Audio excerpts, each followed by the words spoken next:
dinideflect mo lang, sinasabi mo, politika yan. What I want to hear is sabihin mo, walang human trafficking dito. At pangalawa, hindi kami ang may-ari niyan. So, wala akong narinig na gano'n. Ang narinig ko lang, personal, politika to, kasi maingay ako sa politika, at bakit pamilya ko sinasama.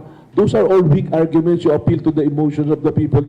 Itinanggi ni National Bureau of Investigation o NBI Director Melvin Matibag ang aligasyong pamumulitika ang dahilan sa pagsalakay ng NBI sa isang KTV bar na iniuugnay sa pamilya ni dating Congressman Mike Depensor. Ipinahayag ni Depensor na ilang beses na umanong nagsagawa ng operasyon ng NBI sa mga negosyong iniuugnay sa kanila.